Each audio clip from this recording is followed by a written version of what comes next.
managing hypertension and heart disease is incredibly difficult. In both of these diseases, your body has a hard time managing your fluid levels. In particular, too much salt can lead to too much fluid, which can then damage your heart and other organs. One of the most important factors in a healthy diet and managing these diseases is managing your salt intake. So how much salt should we be eating on a daily basis? Well, the recommendation is 2,300 milligrams. But what does that number mean, and how much salt really is that? Here are a few examples of foods and how much salt is in them.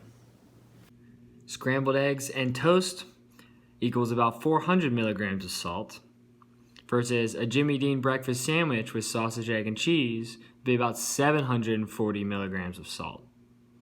A turkey sandwich made at home, about 600 milligrams of salt, versus a Subway turkey sandwich, 1,000 milligrams of salt, or almost 40% of your daily sodium intake.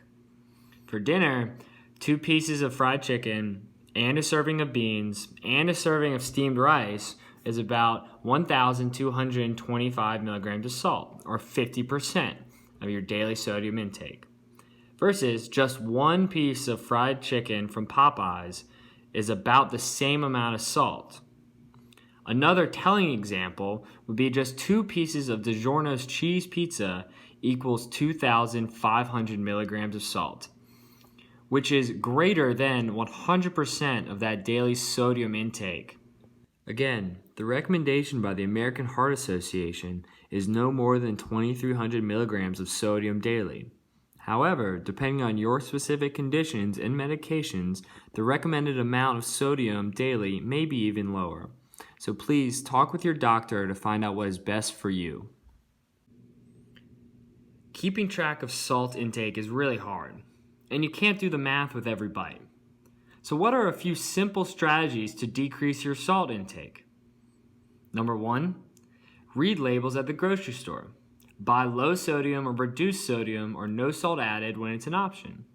Choose fresh or frozen with no salt added rather than the processed foods. Number 2, eat at home more. Replace salt with other seasonings like garlic, citrus juices, or spices, and try to limit the instant products as these tend to have more salt. Number 3, limit dining out. Try and eat out only occasionally, and when you do, ask for nutritional information before you order. Almost all restaurants, even fast food restaurants, have this available, and you can even ask for no salt to be added to your meal. One of the facts that surprised me is that most of the sodium we consume is actually from salt added during the processing and preparation of food, not from the salt shaker that we add later.